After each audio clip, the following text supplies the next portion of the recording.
1982ஆம் ஆண்டு பெரியகுளம் நாடாளுமன்ற தொகுதிக்கு ஒரு இடைத்தேர்தல் நடைபெற்றது. 1980இல் நடைபெற்ற நாடாளுமன்ற பொதுத் தேர்தலில் எங்களுடைய அனைத்து இந்திய அண்ணா திராவிட முன்னேற்ற கழகம் ஒரு பெரும் தோல்வியை சந்தித்து இரண்டு பேர் தான் நாடாளுமன்றத்திற்கு செல்ல வேண்டிய நிலை உருவானது.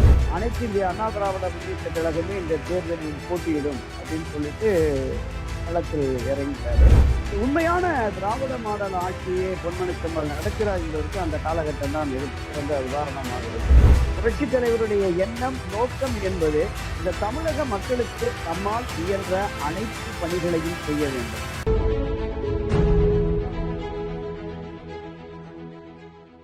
எம்ஜிஆர் டிவி நேயர்களுக்கு இனிய வணக்கம். திராவிடத்தை வளர்த்த எம்ஜிஆர் என்கிற தலைப்புல கடந்த 14 வாரங்களாக நம்ம பல்வேறு விஷயங்களை பொன்மனச்செம்மல் புரட்சி தலைவர் மக்கள் திலகம் எம்ஜிஆர் அவர்களுடைய அரசியல் பயணம், இந்த அரசியல் பயணத்தில் திராவிட இயக்கத்தை வளர்த்தெடுப்பதற்கு, திராவிட இயக்கத்தை ஆட்சி அதிகாரத்திற்கு கொண்டு வருவதற்கு பொன்மனச்செம்மல் புரட்சி தலைவர் எம்ஜிஆர் அவர்கள் எந்த அளவிற்கு பாடுபட்டார் என்கிற பல்வேறு விவரங்களை நாம கடந்த பதிவுகளின் போது பார்த்தோம். இப்ப கிட்டத்தட்ட 1982ஆம் ஆண்டு வரையிலும் இந்த 80களின் தொடக்கம் இரண்டாவது முறையாகவும் பொன்மனச்செம்மல் புரட்சி தலைவர் எம்ஜிஆர் அவர்கள் ஆட்சி பொறுப்பேற்று ஒரு பல்வேறு நலத்திட்டங்கள், மக்கள் நலத்திட்டங்களை செயல்படுத்தினார்கள். இந்த 82 காலகட்டங்கள்ல என்ன நடைபெற்றது என்பதை நாம இந்த பதிவுல பார்த்தோம். 1982ஆம் ஆண்டு பெரியகுளம் நாடாளுமன்ற தொகுதிக்கு ஒரு இடைத்தேர்தல் நடைபெற்றது. திராவிட முன்னேற்ற கழகத்தின் சார்பாக அந்த பெரியகுளம் நாடாளுமன்ற தொகுதியில்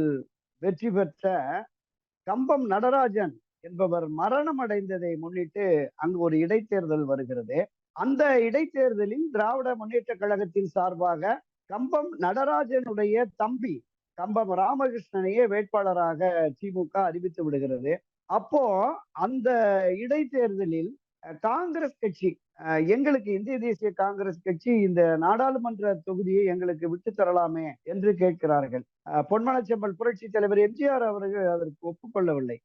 1980இல் நடைபெற்ற நாடாளுமன்ற பொது தேர்தலில் எங்களுடைய அனைத்து இந்திய அண்ணா திராவிட முன்னேற்ற கழகம் ஒரு பெரும் தோல்வியை சந்தித்து இரண்டு பேர் தான் நாடாளுமன்றத்திற்கு செல்ல வேண்டிய நிலை உருவானது. இப்போது நடைபெறுகிற இந்த நாடாளுமன்ற தேர்தலில் எங்களுக்கான வெற்றி வாய்ப்பு என்ன என்பதை நாங்கள் பார்த்தே தீர வேண்டும். அதனால் அனைத்து இந்திய அண்ணா திராவிட முன்னேற்ற கழகமே இந்த தேர்தலில் போட்டியிடும் அப்படின்னு சொல்லிட்டு களத்தில் இறங்கிட்டாரு. எஸ்டிகே ஜக்கையன் என்கிற ஒரு புதிய வேட்பாளரை, ஒரு பின்னால சட்டமன்ற உறுப்பினராக கூட இருந்தாரு, அவர் தான் பெரியகுளம் நாடாளுமன்ற தொகுதியினுடைய வேட்பாளராக அறிவிக்கப்பட்டு களப்பணியை தொடங்குகிறார். ஏறத்தாழ அந்த பெரியகுளம் நாடாளுமன்ற தொகுதிக்கு உட்பட்ட பெரியகுளம், ஆண்டிபட்டி, கம்பம், போடி, இப்படி 6 சட்டமன்ற தொகுதிகள்.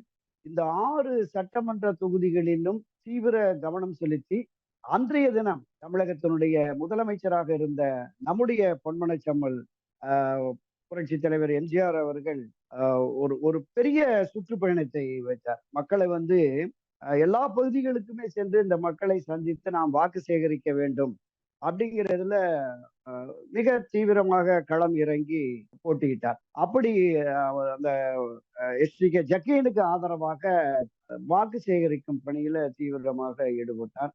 அந்த பெரியகுளம் நாடாளுமன்ற தொகுதிக்கு உட்பட்ட கொடைக்கானல் மலைப்பகுதிக்கெல்லாம் சென்று மக்களை சந்தித்து ஏராளமான மக்கள் திரளாக கூடி உங்களுக்கு ஆதரவு நிச்சயம் என்கிற மாதிரியான ஒரு ஆதரவு நிலையையும் மக்கள் வெளிப்படுத்தினார்கள்.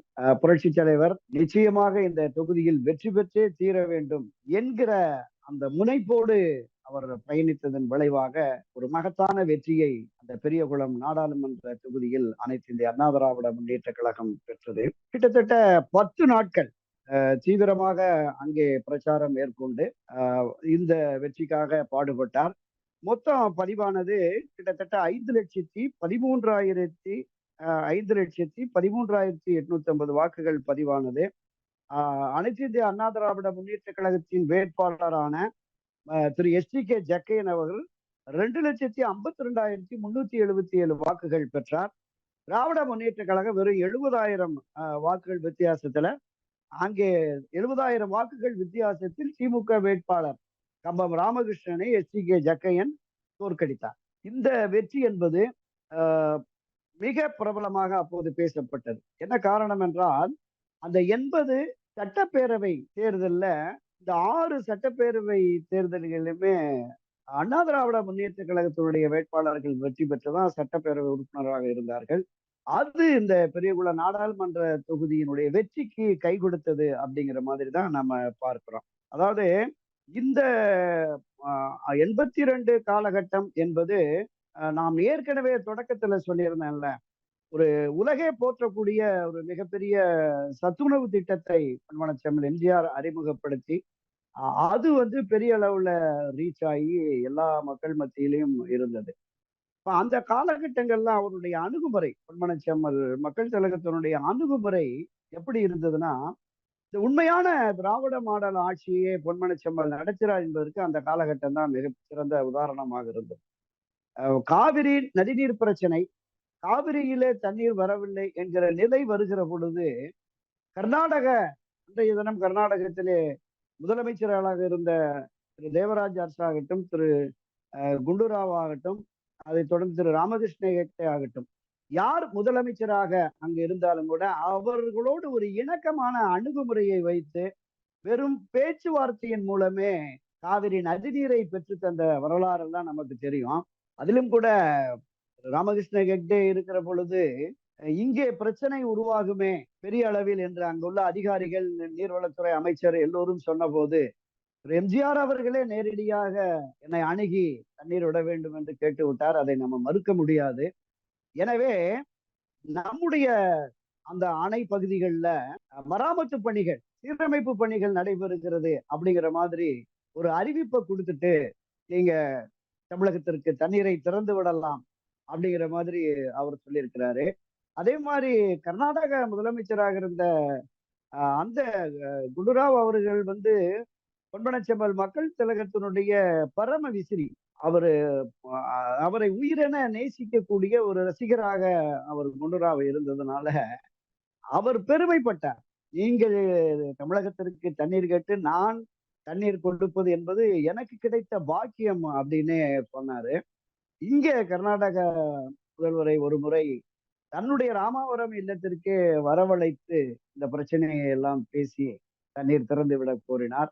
இன்னொரு முறை பொன்மனச்செம்மலே அங்கே சென்று, பெங்களூர் சென்று அவரை சந்தித்து காவிரி நதிநீர் பிரச்சனைக்காக பேசி தண்ணீர் பெற்று வந்தார். காவிரி டெல்டா பகுதியிலே உள்ள அந்த விளைநிலங்கள்ல எந்த பாதிப்பும் வரக்கூடாது என்று காலத்தே பயிர் செய்து அந்த விவசாயத்தினுடைய மேன்மையை காப்பாற்ற வேண்டும், விவசாயத்தை காப்பாற்ற வேண்டும் என்கிற எண்ணத்தோடு உணர்வோடு பொன்மனச்செம்மல் புரட்சி தலைவர் எம்ஜிஆர் அவர்கள் அவர் முதலமைச்சராக இருந்த காலகட்டங்களிலே செயல்பட்டார் என்பதெல்லாம் வரலாற்று பதிவு. ஒவ்வொரு முறையுமே இப்படி எந்தவித அவர் காலத்திலே கர்நாடக மக்களுக்கும் தமிழக மக்களுக்கும் எந்தவித ஒரு மோதல் போக்கும் இல்லாமல் ஒரு இணக்கமான போக்கை அவர் கடைபிடித்து வந்தார். அதே போலதான் ஆந்திராவில இருந்து நமக்கு தெலுங்கு கங்கை திட்டம் தேவை என்கிற பொழுது அன்றைய ஆந்திர மாநில முதலமைச்சர் மரியாதைக்குரிய என்.டி. ராமாராவ் அவர்களை அழைத்து அவரிடம் இந்த தெலுங்கு கங்கை திட்டம், காவேரி கிருஷ்ணா நதிநீர் திட்டம், கிருஷ்ணா நதிநீர் திட்டத்தை கொண்டு வருவதற்காக அவரோடு இணக்கமாக பேசி அவரையும் என்.டி. ராமாராவ் அவர்களையும் விருந்துக்காக என்னுடைய வீட்டிற்கு வாருங்கள் என்று ராமாவரம் தோட்டத்திற்கு அழைத்து அங்கே அவரை விருந்து கொடுத்து விட்டு இந்த பிரச்சனையை சொன்ன உடனே மரியாதைக்குரிய என்.டி. ராமாராவ், அண்ணகாரு நீங்க கேட்டுட்டீங்க, நான் மறுக்க முடியுமா?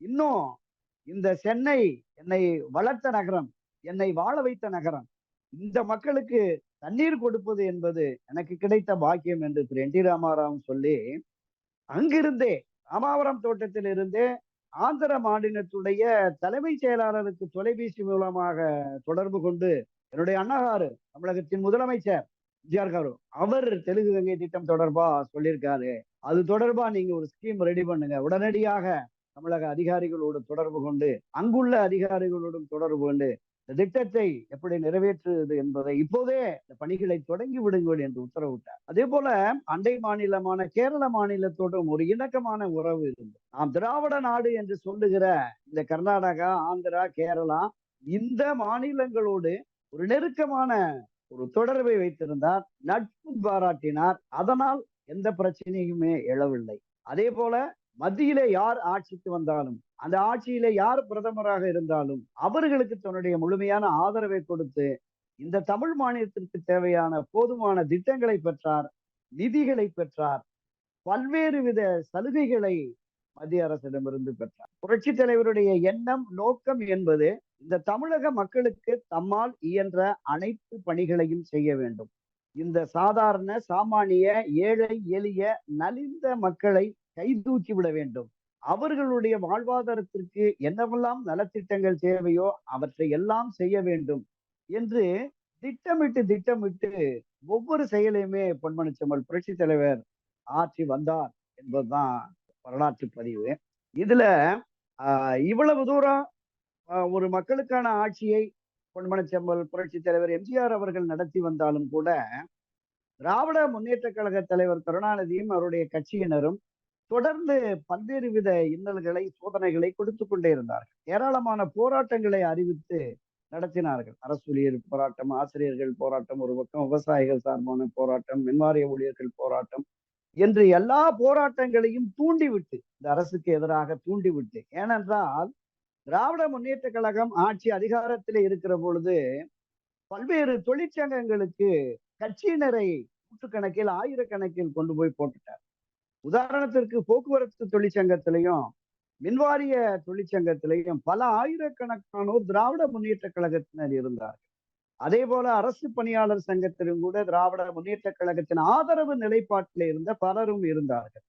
அதனால் எந்த ஒரு சிறிய சம்பவம் என்றாலும் அதற்கு எதிராக களம் இறங்கி போராடுவது, போராட அரசூழியர்கள், ஆசிரியர்கள் மற்றவர்களை தூண்டுவது என்கிற மாதிரியான நிலை இருந்தது. ஆனால் பொன்மனச்செம்மல் எம்ஜிஆர் அவர்கள் அன்றைய தினம் முதலமைச்சராக இருந்த காலகட்டத்துல இது மாதிரியான போராட்டங்கள் வருகிற பொழுது இதை நீங்கள் எப்படி ஒடுக்கப் போகிறீர்கள், எப்படி சமாளிக்கப் போகிறீர்கள் என்று சொன்னால் ஒரே வார்த்தை தான் சொல்வார். நான் மக்களுக்கான ஆட்சியை நடத்துகிறேன், அதையெல்லாம் மக்கள் பார்த்துக் கொள்வார்கள் அப்படிங்கிற மாதிரி தான் அவர் இருக்கும். அதே மாதிரி அந்த போராட்டங்கள் எல்லாம் நீர்த்து போக செய்து நியாயமானவற்றை ஏற்று அவர்களுக்கு தேவையான சலுகைகளை, உரிமைகளை கொடுத்து அந்த போராட்டங்களை எல்லாமே முடிவுக்கு கொண்டு வந்தார் என்பதும் தான் வரலாறு. இப்ப இப்படிப்பட்ட ஒரு சூழல் இருக்கிற போது 1982 நவம்பர் மாதம் சட்டப்பேரவையில இந்த அனைத்து இந்திய அண்ணா திராவிட முன்னேற்ற கழகத்தின் அரசு மீது எங்களுக்கு நம்பிக்கை இல்லை அப்படின்னு ஒரு தீர்மானம் கொடுக்கிறார்கள். நம்பிக்கையில்லா தீர்மானத்தை கொண்டு வந்து அந்த நம்பிக்கையில்லா தீர்மானத்தின் மீது 2 நாட்கள் விவாதம் நடைபெறுகிறது. திராவிட முன்னேற்ற கழகம் அவர்களோடு அணி சேர்ந்திருந்த கூட்டணி கட்சிகளை சார்ந்த பல்வேறு அரசியல் கட்சிகளும் 2 நாள் மரியாதைக்கும் மதிப்பிற்கும் நம்முடைய பொன்மனச்செம்மல் மக்கள் திலகம் எம்ஜிஆர் அவர்களின் ஆட்சியின் மீது பல்வேறு குற்றச்சாட்டுகளை சுமத்தி 2 நாட்கள் காரசாரமான விவாதத்தை நடத்துகிறார்கள். 2ஆம் நாள் முடிவில் பொன்மனச்செம்மல் எம்ஜிஆர் அவர்கள் அதற்கு பதிலளிக்கிறார். அதாவது ஒரு அரசியல்வாதி, ஆட்சி அதிகாரத்திலே இருக்கிற ஒரு அரசியல்வாதி எந்த தவறுமே செய்யாமல் இறுதி வரையில் இருந்தார் என்றால் பொன்மனச்செம்மல் புரட்சி தலைவர் எம்ஜிஆர் அவர்கள் தான். அதாவது 1967 அவர் சட்டமன்ற உறுப்பினராக பரங்கிமலை தொகுதியிலே தேர்ந்தெடுக்கப்பட்டு அரசியல் பொது வாழ்வில் நேரடியாக ஈடுபட்டதற்கு பிறகு ஒரு சதுர அடி கூட நிலம் வாங்கியதில்லை, லஞ்ச ஊழலில் ஈடுபட்டதில்லை, சொத்து சேர்த்ததில்லை. ஏற்கனவே கடந்த பதிவுகள்ல நான் இது தொடர்பா சொல்லியிருப்பேன். எந்த அளவிற்கு திமுக ஆட்சிக்கு வந்த உடனே அவர்கள் எல்லாம் பொன்மனச்செம்மலினுடைய உறவினர்கள், அவருடைய நெருங்கிய நண்பர்கள் இவங்கெல்லாம் சொத்து சேர்த்ததா பார்த்து கடைசியில எதுவுமே கிடைக்கவில்லை என்பதையெல்லாம் நான் தொடக்கத்திலே கூறியிருப்பேன். அதை எல்லாவற்றையுமே வெளிப்படையாக அந்த பதில் அளிக்கிற போது கிட்டத்தட்ட 6 மணி நேரம் இந்த இந்த நம்பிக்கையில்லா தீர்மானத்தின் மீதான விவாதத்திற்கு பதிலளித்து மட்டும் சுமார் 6 மணி நேரம் பொன்மனச்செம்மல் புரட்சி தலைவர் எம்ஜிஆர் அவர்கள் பதிலளித்து ஒரு விரிவான விளக்கமான உரையே நிகழ்த்தினார். பல நம்பிக்கையில்லா தீர்மானங்கள் கொடுத்திருப்பாங்க, பல முதலமைச்சர்கள் எதிர்கொண்டிருப்பார்கள். அதிகபட்சமான 1 மணி நேரம், 1.5 மணி நேரம், 2 மணி நேரம் தான். அண்மையில் கூட நம்ம நாடாளுமன்ற மக்களவையிலேயே பிரதமர் நரேந்திர மோடி மீதான நம்பிக்கையில்லா தீர்மானம் கொண்டு வந்து 2 3 நாட்கள் விவாதித்த பிறகு சுமார் 2 2.5 மணி நேரம் தான் பிரதமர் நரேந்திர மோடி பதிலளித்து பேசினார். ஆனால் பொன்மனச்செம்மல் தன்னுடைய விரிவான விளக்க உரையை 6 மணி நேரம் நிகழ்த்தினார்.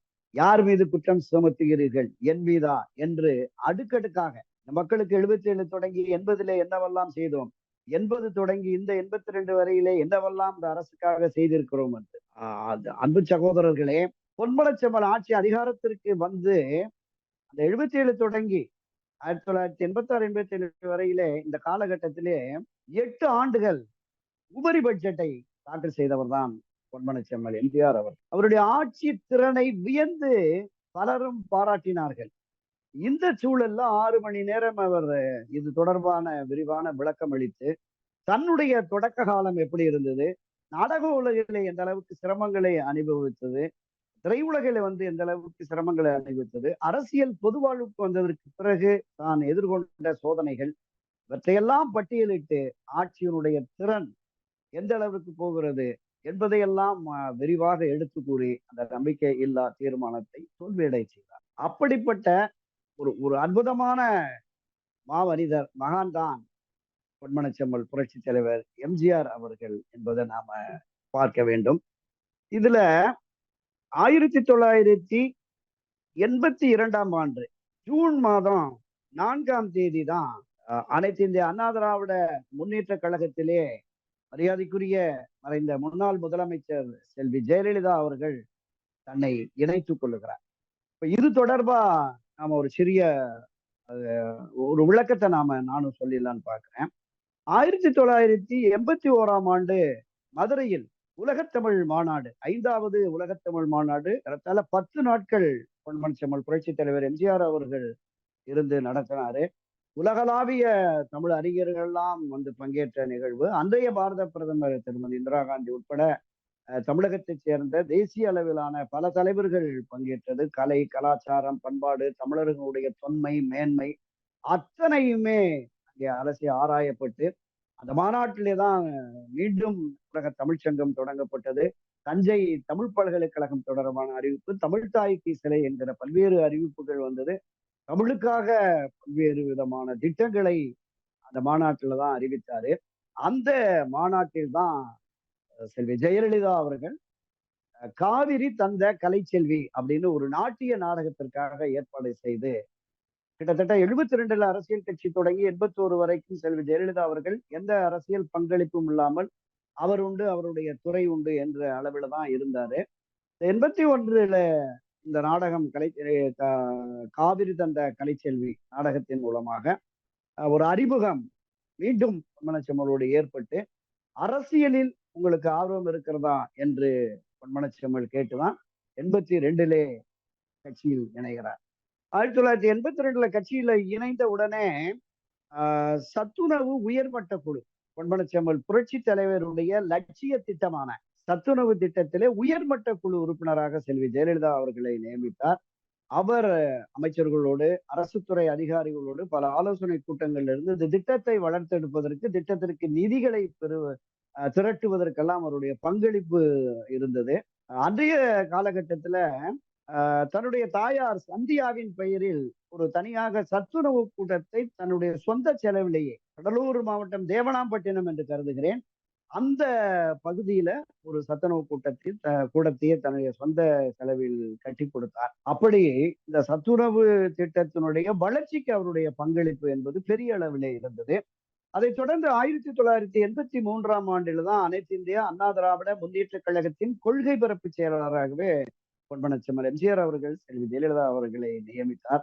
அதே தினம் ஒரு சில மூத்த தலைவர்கள் ஒரு அதிர்ச்சியை வெளியிட்டார்கள். இவரை மீண்டும் கொண்டு வந்து அரசியலில் இணைப்பதா அப்படிங்கிற மாதிரி இருந்தது. ஆனால் பொன்மனச்செம்மல் எம்ஜிஆர் அவர்கள் தனக்கு பின்னால் அரசியல் இயக்கத்தை நடத்தி செல்வதற்கு இவர்தான் சரியானவர் என்கிற ஒரு கணிப்போடு செல்வி ஜெயலலிதா அவர்களை அறிமுகப்படுத்தினார். அவருமே கொள்கை பரப்பு செயலாளராக பொறுப்பேற்ற நாள் முதல் தமிழகத்தினுடைய பல்வேறு பகுதிகளுக்கு சென்று சுற்றுப்பயணம் செய்தார். பல பொதுக்கூட்டங்களிலே பங்கேற்று, அந்த காலகட்டத்தில் தான் அந்த பொதுக்கூட்டங்களிலே பங்கேற்று பேசுகிற அவருடைய உரைகளை எல்லாம் புத்தகங்களாக அச்சடித்து தலைமை கழகத்தின் மூலமாக தலைமை கழக நிர்வாகிகள், நாடாளுமன்ற உறுப்பினர்கள், சட்டமன்ற உறுப்பினர்கள், தலைமை கழக பேச்சாளர்கள் மற்றும் முக்கிய நிர்வாகிகளுக்கு அவை எல்லாமே அனுப்பப்பட்டன. எந்த அதாவது காவிரி நதிநீர் பிரச்சனையாகட்டும், இலங்கை தமிழர் பிரச்சனையாகட்டும், மத்திய மாநில அரசினுடைய உறவுகளாகட்டும், அண்ணாவினுடைய அந்த பிறந்த நாள் விழா, தலைவருடைய பிறந்த நாள் விழா, கழகத்தின் தொடக்க விழா, இது போன்ற கூட்டங்களிலே பேசுகிற அந்த பேச்சுக்கள் அவை அனைமே புத்தகங்களாக அச்சடிக்கப்பட்டு அனைவருக்குமே அனுப்பப்பட்டது. இந்த ஒவ்வொரு விழாக்கள் நடைபெறுகிற பொழுது அந்த விழாவிலே பங்கேற்போர் அந்த பட்டியலை அவருடைய பெயரில் தான் வரும், கொள்கை பரப்பு செயலாளர் பெயரில் தான் வரும். அவருடைய துணிச்சலுக்கு பலரும் பல உதாரணங்களை சொல்லுவார்கள். அந்த தொடக்க காலத்திலேயே துணிச்சலோடு அவர் செயல்பட்டதற்கு ஒன்று இரண்டு சான்றுகளை சொல்ல வேண்டும் என்றால், அன்று கட்சியினுடைய பொதுச் செயலாளராக இருந்த பாவு சண்முகம் அவர்கள், பொருளாளராக இருந்த சே மாதவன் அவர்கள் மற்றும் மூத்த தலைவர்களான ராம வீரப்பன் உள்ளிட்டோர்களெல்லாம் எங்கே பேச வேண்டும் என்று பட்டியல் வந்துவிடும். அமைச்சர்கள் அல்லது முன்னணி தலைவர்கள் ஏதாவது ஒரு காரணத்தால் ஒரு முக்கிய அலுவல் காரணமாக அந்த கூட்டத்தில் பங்கேற்க முடியாத நிலை ஏற்பட்டால் அவர்களுக்கெல்லாம் விளக்கம் கேட்டு நோட்டீஸ் அனுப்பக்கூடிய அளவிற்கு துணிச்சலான நடவடிக்கை எல்லாம் ஜெயலலிதா அவர்கள் எடுத்தார்கள். ஒவ்வொரு நாளுமே தலைமை கழகத்திற்கு வருகை தந்து அந்த தலைமை கழகத்திலே 2 அலுவலர்கள் பணியாளர்களை நியமித்து அந்த தன்னிடம் வருகிற மனுக்களை எல்லாம் தனித்தனியாக பிரித்து துறை வாரியாக பிரித்து அமைச்சர்களுக்கு அனுப்புவது, மாண்புமிகு அன்றைய முதலமைச்சர் பொன்மனச்செம்மல் புரட்சித் தலைவர் எம்ஜிஆர் அவர்களுக்கு அந்த மனுக்களை அனுப்புவது, இந்த மனுக்கள் மீது நடவடிக்கை எடுத்து இது தொடர்பான தகவல்களை எனக்கு தெரிவியுங்கள் என்று அவர்களுக்கு அந்த இணைப்பு கடிதம் தான் கையெழுத்து போட்டு அந்த இணைப்பு கடிதத்தை எல்லாம் கொடுத்து ஒரு ஒரு மிகச்சிறந்த நிர்வாகியாக தலைமை கழகத்திலே மிகச்சிறந்த நிர்வாகியாக அந்த கொள்கை பரப்பு செயலாளர் இருந்த காலகட்டத்தில் இருந்தார். அதைத் தொடர்ந்து 1984ஆம் ஆண்டில் நாடாளுமன்ற மாநிலங்களவை உறுப்பினராகவே பொன்மனச்செம்மல் புரட்சித் தலைவர் எம்ஜிஆர் அவர்கள் செல்வி ஜெயலலிதா அவர்களை நியமித்தார். அங்கே 1960களில் நம்முடைய திராவிட முன்னேற்ற கழகத்தினுடைய நிறுவன தலைவர் பேரறிஞர் அண்ணா அவர்கள் அமர்ந்த இருக்கையே செல்வி ஜெயலலிதா அவர்களுக்கு வழங்கப்பட்டது. ஆங்கிலத்திலும் தமிழிலும் மிக அழகாக அவர் பேசுகிற அந்த பாங்கு இருக்கிறதே, அதை பார்த்து நாடாளுமன்றத்தினுடைய மூத்த தலைவர்கள் வாஜ்பாய், பெருமோடி, பெர்னாண்டஸ் போன்ற பல மூத்த தலைவர்கள் எல்லாம் பெருமையோடு அவர்களை பாராட்டி இருக்கிறார்கள். அது மட்டுமல்ல, அன்றைய பாரத பிரதமர் திருமதி இந்திரா காந்தி அவர்களும் இவருடைய பேச்சில் ஈர்க்கப்பட்டு அந்த துணிச்சலான கருத்துக்களின் வெளிப்பாடை கேட்டு அவரே பாராட்டி இருக்கிறார். அந்த அளவுக்கு துணிச்சலாக அவர் செயல்பட்டார். 84 காலகட்டம் நாடாளுமன்ற மாநிலங்களவை உறுப்பினராக இருந்து இது ஒரு புறம். இந்த நிகழ்வு என்பது அரசியல் களத்தில் பொன்மனச்செம்மல் எம்ஜிஆர் அவர்கள் 1972 அவர் அந்த மறைந்த காலகட்டம் வரைக்குமே 1987 டிசம்பர் வரையிலுமே ஒரு 15 ஆண்டுகள் கட்சியை கட்டி காப்பாற்றி வளர்த்தெடுத்தார். அதை தொடர்ந்து 84, 82 கட்சியில் இருந்து 83, 84 காலகட்டத்திலே பொறுப்புகளுக்கு வந்து அதை தொடர்ந்து தலைவருடைய மறைவுக்கு பிறகு அணிகள் பிரிந்து இந்த பிளவிற்கு பிறகு 2 அணிகளும் இணைந்து மீண்டும் கட்சியினுடைய பொதுச் செயலாளராக செல்வி ஜெயலலிதா வந்து ஏறத்தாழ அவரும் ஒரு 28-30 ஆண்டுகள் கட்சியை வழிநடத்தி பயணித்த வரலாறு எல்லாமே நமக்கு தெரியும். ஏறத்தாழ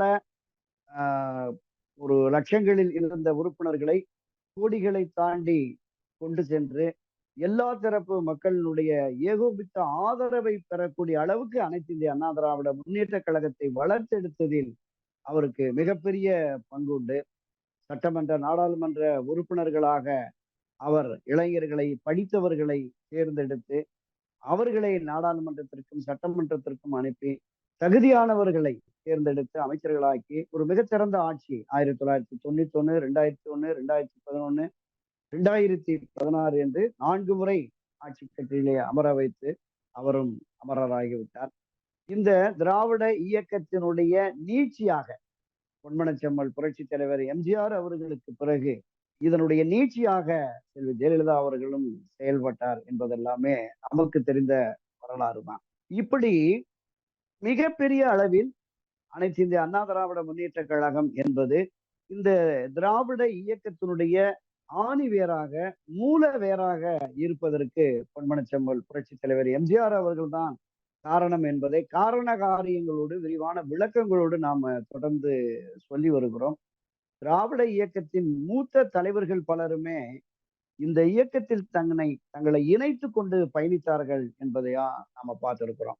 பேரறிஞர் அண்ணாவோடு பயணித்த மரியாதைக்குரிய நாவலர் நெடுஞ்செழியன் ஆகட்டும், ராசாராம் ஆகட்டும், மாதவன் ஆகட்டும், பண்டுட்டி ராமச்சந்திரன் ஆகட்டும், இப்படி பல மூத்த தலைவர்களும் தங்களை தலைவனின் கீழ் இணைத்துக் கொண்டு அவருக்கு தொண்டராக இருந்து பணியாற்றிய வரலாறு எல்லாமே நாம் அறிந்ததுதான். திராவிட இயக்கத்தை வளர்த்தெடுப்பதில் பொன்மனச்செம்மல் புரட்சி தலைவர் எம்ஜிஆர் அவர்களுக்கான அந்த பங்களிப்பு என்பது வேறு எவரை காட்டிலும் கொஞ்சம் தூக்கலாக கூடுதலாக இருந்திருக்கிறது என்பதுதான் நிச்சயமாக வரலாறு சொல்லும் பதிவாக இருக்கிறது. அவருடைய அந்த அரசியல் பண்பாடு, மற்றவர்களை நேசிக்கும் தன்மை, மற்றவர்களோடு கைகுலுக்குவது, உறவாடுவது, அதிலே மேன்மை, தன்னோடு இணைந்து பயணிக்கும் தலைவர்களை, தோழமை கட்சி தலைவர்களை, தன்னோடு உடன்பாடு கொண்டுள்ள கூட்டணி கட்சி தலைவர்களை அவர் நேசிக்கும் பாங்கு, இவை எல்லாமே இன்னும் கூட பலரால் சிலாகித்து சொல்லப்படுகிறது. இவர் ஒரு சினிமா நடிகர் தானே, இவருக்கு அரசியல் என்ன தெரியும் என்றெல்லாம் சந்தேகப்பட்டு அவரோடு ஒரு இணக்கம் காட்டாமல் இருந்த பல ஐஏஎஸ், ஐபிஎஸ் அதிகாரிகள் எல்லாம் பின்னாளில் தலைவனுடைய அணுகுமுறையை, அவருடைய நிர்வாக திறனை பார்த்து வியந்து பாராட்டி போற்றி கொண்டிருக்கிறார்கள். இன்று அளவும் கூட அந்த பாராட்டுதல்களும் போற்றுதல்களும் இருக்கிறது.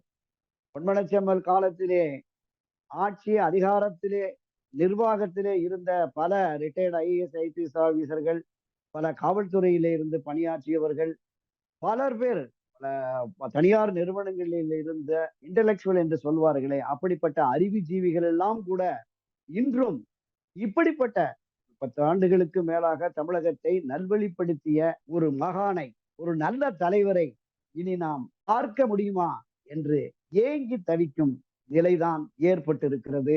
இந்த பதிவை இதோடு நாம் முடித்து அடுத்ததாக 1983 ஆண்டில் இலங்கை தமிழர் பிரச்சனை, இந்த இலங்கை தமிழர் பிரச்சனை எந்த அளவிற்கு தேசிய அளவிலும் தமிழகத்திலும் உலக அளவிலும் பாதிப்பை ஏற்படுத்தியது, அதிலே புரட்சி தலைவருடைய பங்களிப்பு என்ன என்பதை நாம் அடுத்த பதிவில் காணலாம். நன்றி, வணக்கம். இந்த காலத்து இளைஞர்கள் பழைய விஷயங்களை, இப்போ நம்ம சரித்திரம் படிக்கிற மாதிரி நம்முடைய பழைய நம்ம நாட்டில் நடந்தது, தலைவர்கள் எப்படி எப்படி ஆட்சி செஞ்சாங்க, என்னென்ன சாதுரியத்தை பயன்படுத்தினாங்க அப்படிங்கிறத இந்த காலத்து இளைஞர்கள் தெரிந்து கொள்ள வேண்டும் அப்படிங்கிற ஒரு எண்ணத்தில் தான் எம்ஜிஆரை பற்றிய சில சுவையான தகவல்களை நம்ம சொல்கிறோம்.